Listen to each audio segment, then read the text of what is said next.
Hi friends, mini jungle world కు స్వాగతం.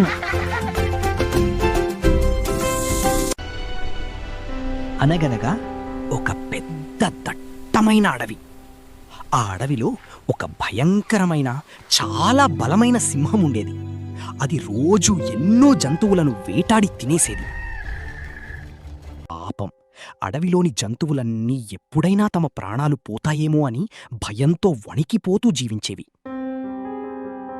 ఒకరోజు జంతువులన్నీ రహస్యంగా ఒక చోట చేరి ఇలా మాట్లాడుకున్నాయి. ప్రతిరోజు ఒక్కొక్కరం మనమే స్వయంగా సింహం దగ్గరకు ఆహారంగా వెళ్ళిద్దాం. అప్పుడు అయినా మిగతా జంతువులు ప్రశాంతంగా జీవించగలవు కదా అని ఒక ఒప్పందం చేసుకుందాం. సరే, అందరం అలానే చేద్దాం. నేను సింహానికి చెప్పి వస్తాను, ప్రభువా, మేము ప్రతిరోజు ఒక్కొక్కరం మీ దగ్గరకు వచ్చి మీకు ఆహారం అవుతాం. సరే. అలా నిర్ణయించుకుని రోజూ ఒక జంతువు సింహం దగ్గరకు వెళ్లడం మొదలైంది. రోజులు గడుస్తున్నాయి.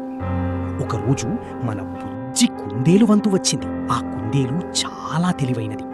అది నెమ్మదిగా ఏదో ప్లాన్ చేస్తూ చాలా ఆలస్యంగా సింహం గుహ దగ్గరకు వెళ్ళింది. ఆకలితో మండిపోతున్న సింహం కుందేలును చూసి గట్టిగా గర్జించింది. ఏయ్, ఎంత ధైర్యం నీకు! అసలే ఆకలితో నా కడుపు మండిపోతుంటే ఇంత ఆలస్యంగా వస్తావా? నిన్నిప్పుడే నమిలి మింగేస్తాను. క్షమించండి మహారాజా, దయచేసి నన్ను క్షమించండి. నా తప్పు ఏమీ లేదు. నేను మీకోసం వేగంగానే వస్తుంటే దారిలో ఇంకో పెద్ద సింహం నన్ను అడ్డగించింది. ఏంటి, ఇంకో సింహమా? ఈ అడవికి నేను మాత్రమే రాజుని. ఎక్కడుంది ఆ సింహం? ఎవరా సింహం? అది చాలా కోపంగా ఉంది మహారాజా. ఈ అడవికి నేనే రాజుని. ఆ పాత సింహం కంటే నేనే బలవంతుని. మీ గురించి చాలా తప్పు మాట్లాడింది ప్రభు. ఏమిటి, ధైర్యం చాలా ఎక్కువైందా? ఎక్కడ ఉందో ఆ సింహం వెంటనే నన్నక్కడికి తీసుకువెళ్ళు. ఈ రోజే దాని అంతు చూస్తాను. పదముందు.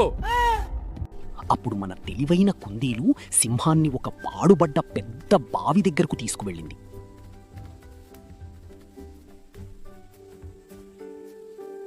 మహారాజా, ఆ సింహం ఈ బావిలోనే దాక్కుంది. కావాలంటే మీరే చూడండి. నీళ్లలో తన సొంత ప్రతిబింబాన్ని చూసి అది నిజంగానే ఇంకో సింహమని అనుకుంది. అది గర్జించగా బావిలో నుంచి కూడా అదే శబ్దం వినిపించింది. ఇంకేముంది, నన్ను ఎక్కిరిస్తున్నావా అని కోపంతో ఏమీ ఆలోచించకుండా సింహం బావిలోకి దూకేసింది. ఆ అహంకారి సింహం నీళ్లల్లో మునిగి చనిపోయింది. ఆ రోజు నుంచి అడవిలోని జంతువులన్నీ భయం లేకుండా ఆనందంగా జీవించాయి. మన బుజ్జి కుందేలు తెలివితేటలను అందరూ మెచ్చుకున్నారు. హలో ఫ్రెండ్స్, చూశారు కదా మన బుజ్జి కుందేలు ఎంత తెలివిగా ఆలోచించిందో. అందుకే గుర్తుంచుకోండి, శారీరక బలం కంటే బుద్ధి బలం ఎప్పుడూ చాలా గొప్పది. కండబలంతో చేయలేని పనిని కుందేలు తన తెలివితో ఎలా సాధించిందో మనం చూశాం కదా.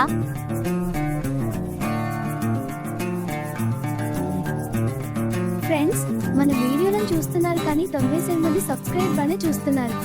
మీరు సబ్స్క్రైబ్ చేస్తే మాకు చాలా ఎనర్జీ వస్తుంది. అందుకే ఇప్పుడే సబ్స్క్రైబ్ బటన్ నొక్కండి. బెల్ ఐకాన్ కూడా కొట్టడం మర్చిపోవద్దు. అప్పుడు మా నెక్స్ట్ వీడియోలు మీకు ముందుగానే వస్తాయి. మరి మీకు ఈ కథ నచ్చితే లైక్ చేయండి, షేర్ చేయండి. Bye bye friends.